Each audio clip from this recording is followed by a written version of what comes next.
तो आज के इस चैप्टर में सदिश विश्लेषण में हम जो सदिश है उसका परिणामी आर ज्ञात करेंगे। सदिशों के योग का त्रिभुज नियम पहले हम कर चुके हैं, उसकी जो डेफिनेशन है उसको हम समझ चुके हैं कि यदि कोई दो सदिश हैं और दो सदिशों को त्रिभुज की दो संलग्न भुजाओं द्वारा व्यक्त किया जाए परिमाण और दिशा में, तो उसके परिणामी को परिमाण एवं दिशा में त्रिभुज की तीसरी भुजा द्वारा व्यक्त किया जाता है। ये हम पहले कर चुके हैं। आज हमें इसका गणितीय रूप ज्ञात करना है। तो मान लीजिए कि ये एक वेक्टर ए है और इसकी लंबाई क्या है, ओ से लेके पी तक है। जो इसकी लंबाई है ओपी, ये इसके परिमाण को व्यक्त करती है और जो आगे एरो का निशान बना है, इसकी जो नोक है जिसको हम हेड बोलते, ये इसकी दिशा को व्यक्त करता है। अब मान के चलो जो दूसरा वेक्टर है, दूसरा वेक्टर कोई भी है, इस दूसरे वेक्टर की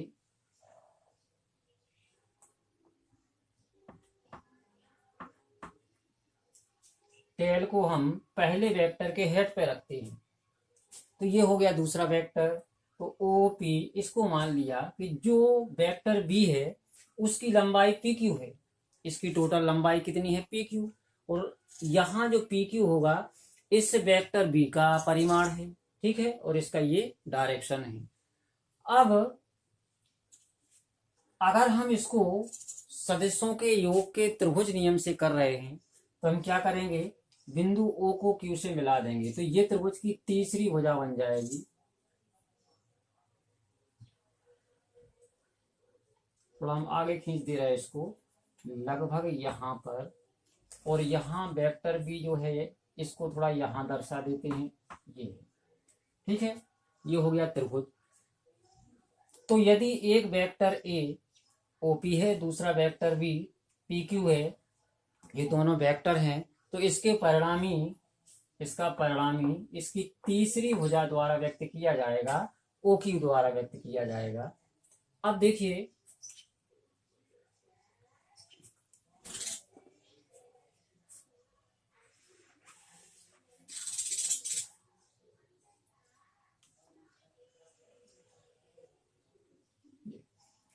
अब यदि हम ये करें कि यहाँ जो ओपी है, अब इसको हम त्रिभुज की एक भुजा मानेंगे।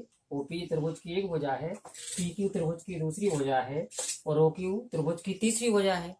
तो अब हम ये करेंगे, इसके लिए यदि हमने ओपी भुजा को कुछ आगे तक बढ़ाया, मान लिया कि इसको हमने बिंदु टी तक बढ़ा दिया, या अभी बिंदु टी नहीं मानते, फिर यहां से क्यू से इस पर एक लंब खींचते हैं, तो ये दोनों रेखाएं, यहां से रेखा को आगे बढ़ाया, यहां से लंब खींचा, ये दोनों जिस बिंदु पर मिलते हैं इस बिंदु को हम मान लेते हैं टी। यहां पर ये जो कोण है ये कोई थीटा कोण है, यहाँ का जो कोण है इसको हम अल्फा मान लेते हैं। इससे हम सदिशों की दिशा ज्ञात करते हैं, यहां से दिशा ज्ञात होगी उसके लिए फार्मूला निकालेंगे, और यहाँ ये कोण कौन सा है, ए और बी के बीच में जो कोण है ये क्या है, थीटा कोण है। जब हमने यहाँ लंब खींचा है तो हम कह सकते हैं कि यहाँ पर राइट एंगल 90 डिग्री का कोण है। तो इतना करने के बाद अब हमें पहले नंबर इसमें क्या करना है कि जो इसका परिणामी आर है, आर को ज्ञात करने के लिए हमें फार्मूला निकालना है कि परिणामी आर को हम किस तरीके से ज्ञात करेंगे।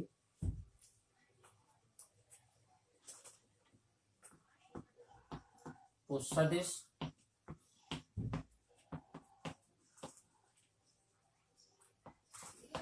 के परिणामी आर का निगमन,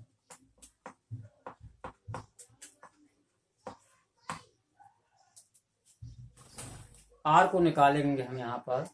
तो हम क्या लिखेंगे कि माना एक वेक्टर ए है,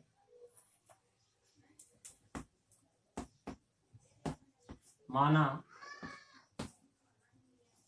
वेक्टर ओपी इक्वल टू कितना है, वेक्टर ए है, ओपी कितना है, ए है। इसी प्रकार जो पी क्यू है, पी क्यू क्या है, वेक्टर बी है। इसी प्रकार ओ क्यू क्या है, ये वेक्टर आर है। अब हम ये देखें कि ओपी को हमने टी तक आगे बढ़ाया है, ओपी को बिंदु टी तक आगे बढ़ाया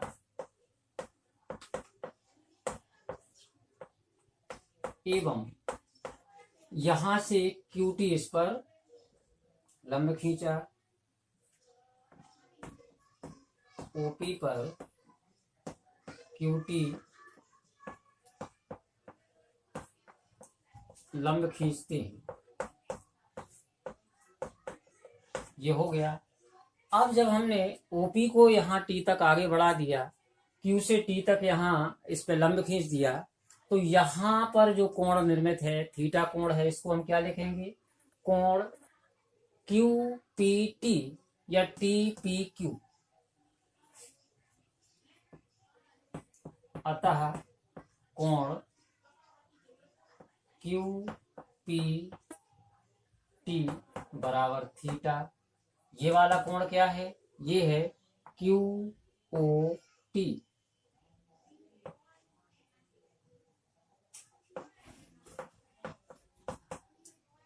बराबर अल्फा। इसको हम क्यू ओ टी भी लिख सकते हैं, क्यू ओ पी भी लिख सकते हैं, क्योंकि कोण बराबर ही रहेगा। तो इस तरीके से ये सब चीजें हो गई। अब हम सबसे पहले देखिए, यहाँ 90 डिग्री का कोण है, ये पूरा त्रिभुज लेंगे। दो त्रिभुज बन रहे हैं, दो समकोण त्रिभुज हो रहे हैं यहाँ पर। देखिए, एक तो क्यू टी पी तक, ये भी समकोण त्रिभुज है, और दूसरा क्यू टी ओ तक ले लें तब भी समकोण त्रिभुज है। तब हम सबसे पहले समकोण त्रिभुज क्यू टी ओ लेते हैं।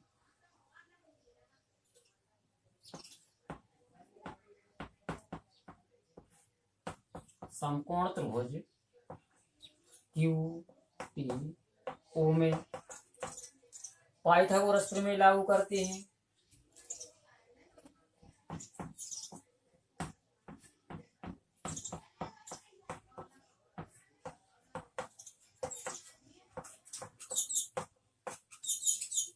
अब देखिए, ऐसा हम क्यों कर रहे हैं, क्योंकि हमें ओपी तो पता है लेकिन पीटी मालूम नहीं है, और यहाँ पर क्यूटी मालूम नहीं है। तो इन सब चीजों को हम निकालेंगे। तो पाइथागोरस थ्योरम को यूज करने के पश्चात अब यहाँ पर क्या स्थिति बनेगी, ये इसका लंब है, ओ से लेके टी तक, ओटी क्या है, ओटी जो है टोटल, ये इसका आधार है, और ओ से लेके क्यू तक ये इसका कर्ण है। तो यहां होगा कर्ण स्क्वायर, मतलब ओ क्यू स्क्वायर, लंब क्या है, क्यूटी है, क्यूटी स्क्वायर, और आधार क्या है इसका, ओ से लेके टी तक, ओ टी स्क्वायर। जी, अब इसका विस्तार करें हम।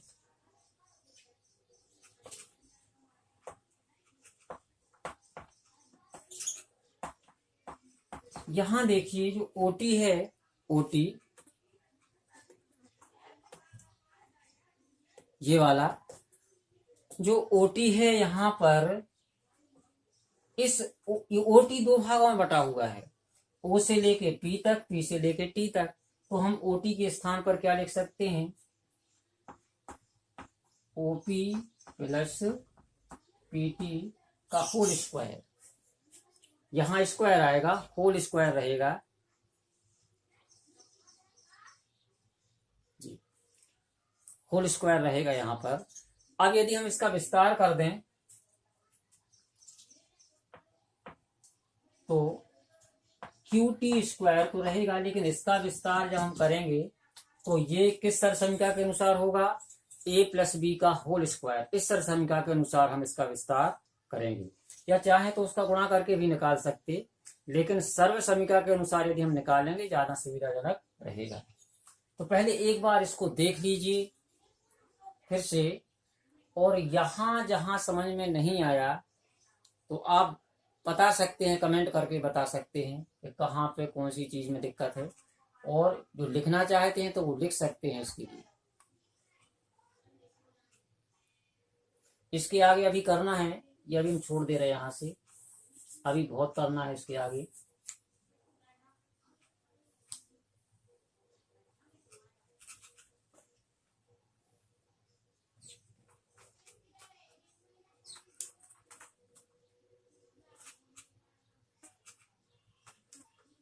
तो चलिए अब इसको मिटा दें।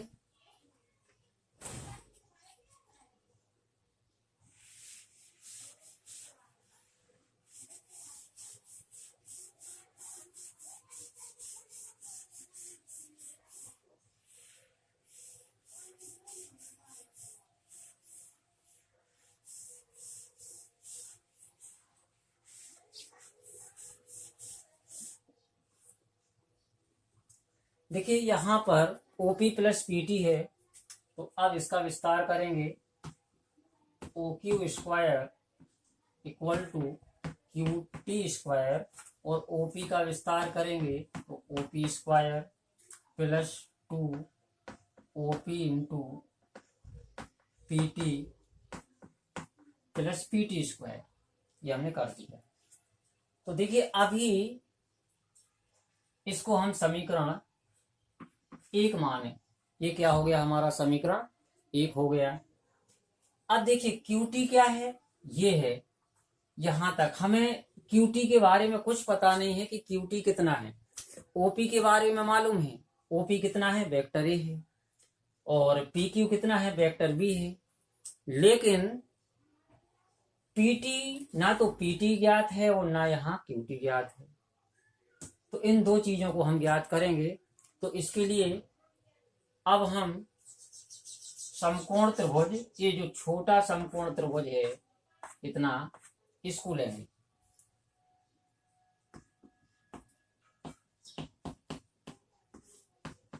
समकोण त्रिभुज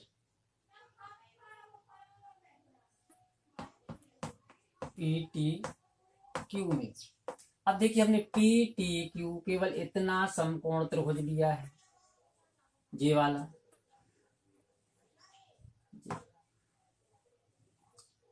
ये समकोण त्रिभुज लिया है। तो अब देखिए हमें क्या क्या ज्ञात करना है, हमें QT ज्ञात करना है। QT कैसे ज्ञात करेंगे? QT ज्ञात करने के लिए देखिए यहां पर ये इसका कर्ण है, कर्ण हमें मालूम है, लंब ज्ञात करना है, तो हम साइन का मान लगाएंगे। ठीक है, साइन थीटा, साइन थीटा बराबर कितना होता है, यहां ये इसका लंब है तो ये हो जाएगा QT, और इसके अपोन में क्या आ जाएगा, PQ। निकालना हमें क्या है, PQ की हमें जरूरत नहीं है, क्योंकि यहाँ जो चीजें यहाँ समीकरण में दी गई वे चीजें निकालना है। तो हमें QT की जरूरत है, तो हम PQ को यहाँ पक्षांतरित कर देंगे। तो साइन थीटा इस तरह तरीके से कर ले, PQ को यहाँ लाएं और sine theta QT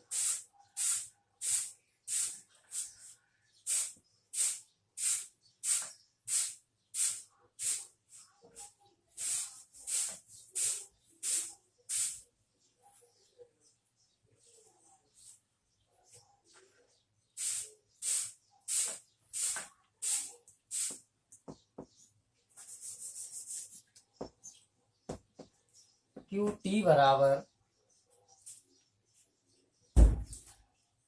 sine theta into PQ। इस PQ को हम यहाँ लाए, इसको हमने छोड़ दिया यहाँ पर। अब क्या करेंगे, अब देखिए हमें QT, जो यहाँ QT है, QT बराबर ये प्राप्त हो गया।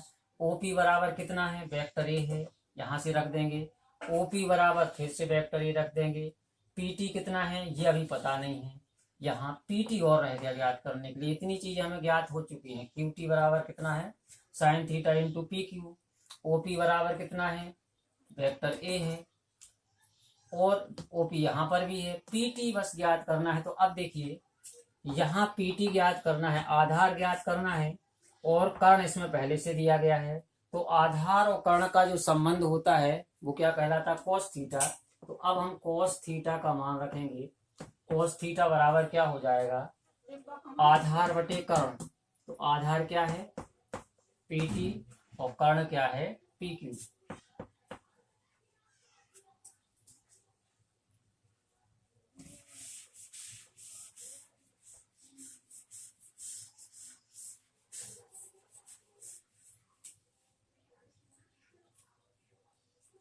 तो हमें निकालना क्या है, पीटी का मान ज्ञात करना है। तो पीक्यू को इस तरफ पक्षांतरित करेंगे।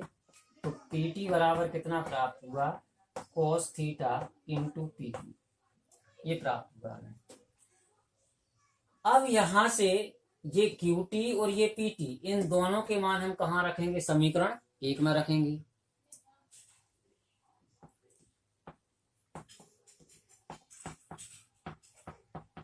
समीकरण 1 में मान रखने पर, यहां पर मान रखेंगे तो क्या आएगा, ओ क्यू स्क्वायर बराबर, क्यू टी के स्थान पर क्या रखेंगे, ये है मान हमारे पास पूरा, ये वाला, ये रखेंगे हम sine theta into P Q. और चूंकि इस पे स्क्वायर है तो यहां भी स्क्वायर आ जाएगा।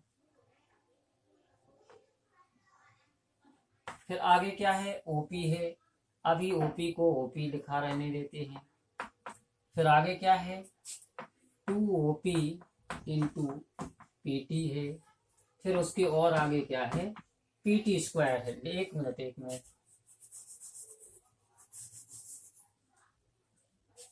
पीटी के स्थान पर ये मान रखना है हमें। ये पीटी हमने ये निकाला है, cos theta into P Q.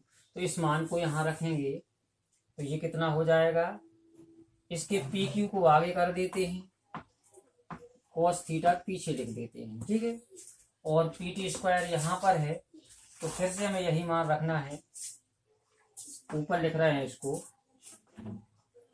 cos theta into P Q का स्क्वायर। ये इसके आगे था, वहां जगह नहीं थी, इसलिए हमने थोड़ा सा ऊपर लिख दिया उसको। तो इतना ये हो गया। अभी और इसको आगे हल करेंगे।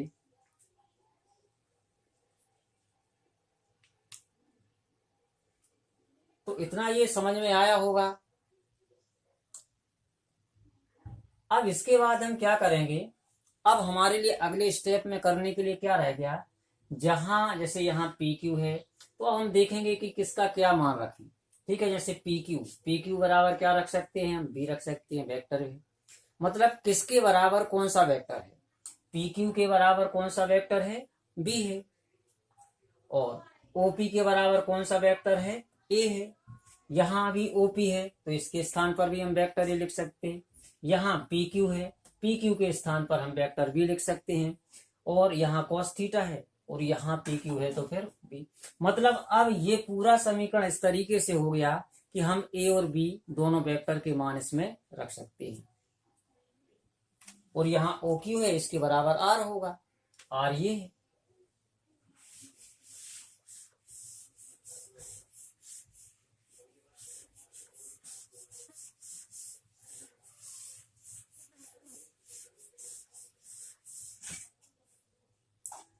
चलिए तो अब रखते हैं मान, ओ क्यू कितना दिया गया, आर है। तो ये हो गया वेक्टर आर स्क्वायर। वेक्टर जरूर लगाना है क्योंकि ये सदिश हैं, सदिशों का अध्ययन हम कर रहे हैं। यदि हम वेक्टर या एरो का निशान ऊपर नहीं लगाते तो वो गलत माना जाएगा। साइन थीटा ये कितना होगा, अब इन पे होल स्क्वायर है तो ये अलग अलग हो जाएगा, साइन स्क्वायर थीटा। और यहाँ से पी क्यू स्क्वायर, ये दोनों पे अलग अलग स्क्वायर आ जाएगा। और यहाँ पर अभी ओपी स्क्वायर रहेगा, यहाँ पर 2OP into P Q cos theta रहेगा। और यहाँ पर cos square theta into P Q square, यहाँ स्क्वायर है तो वो रहेगा। अब देखिए यहाँ पर पी क्यू स्क्वायर को हम पास करते हैं। एक संख्या ये हमारे पास पी क्यू स्क्वायर वाली और एक संख्या ये है। यहाँ sign square theta into P Q square है और यहाँ cos square theta into P Q square है। इन दोनों को हम पास कर देते हैं।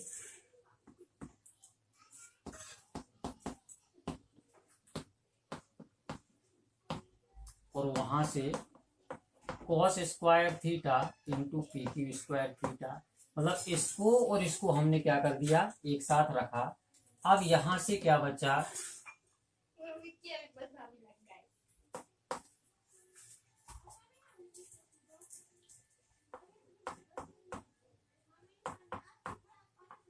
To O P P Q cos theta. अभी हम चित्र मिटा नहीं सकते इस डायग्राम को, क्योंकि अभी और आगे हमें जरूरत पड़ेगी, इसलिए वो। अब देखिए, अब रखते हैं हम मान इसके आर स्क्वायर बराबर साइन और कॉस कॉमन निकाल लेते हैं। तो यहां से कॉमन निकाला हमने, पी क्यू स्क्वायर बचा यहाँ पर ओ पी स्क्वायर बचा, यहां से two O P P Q cos theta बचा। अब sine square theta plus cos square theta का मान आपने 10th में किया है, कितना होता, 1 होता। तो इसका मान 1 आएगा और 1 का इसमें गुणा होगा, तो यहाँ बचेगा पी क्यू स्क्वायर, यहाँ बचेगा ओ पी स्क्वायर और लास्ट में बचेगा 2OP into P Q cos theta. अब रख देते हैं हम मान, या एक बार ऐसा करते हैं, अभी यहाँ स्क्वायर हटा देते हैं, आर स्क्वायर हटेगा तो इस तरफ क्या आ जाएगा, under root P Q square O P square 2OP into P Q cos theta. ये अंडर रूट कहाँ से आया, क्योंकि हमने यहाँ आर से स्क्वायर हटाया है। अब रखते हैं हम इनके मान,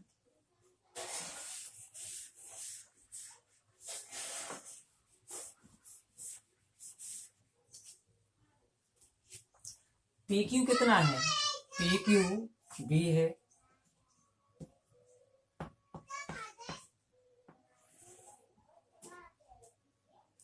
पी क्यू बी है और ओपी ए है। तो ऐसा करते हैं, ओपी का मान पहले लिख देते हैं, आगे पीछे लिखने से कोई फर्क नहीं पड़ेगा, ठीक है।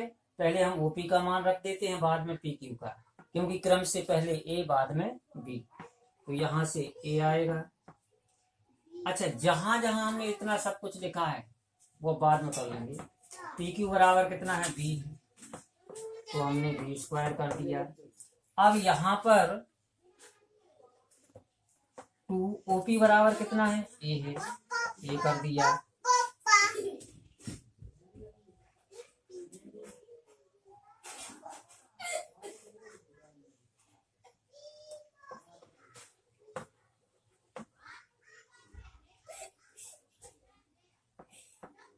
देखिए, जहां जहां हमने पी क्यू लिखा है, P Q OP OP P Q, इन सब पर वेक्टर रहेगा, ठीक है। इन सब पर क्या रहेगा, वेक्टर। जैसे हमने यहाँ किया, यहाँ वेक्टर, ये सब वेक्टर है, ये सब, ठीक है। यहाँ क्या रहेगा, वेक्टर, तो यहाँ वेक्टर कर देंगे, यहाँ वेक्टर कर देंगे। तो इस तरीके से ये फार्मूला हमें प्राप्त हुआ।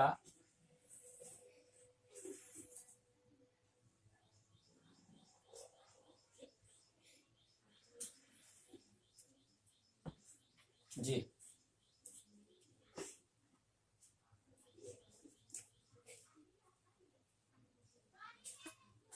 ए square plus B square plus 2A into B cos theta.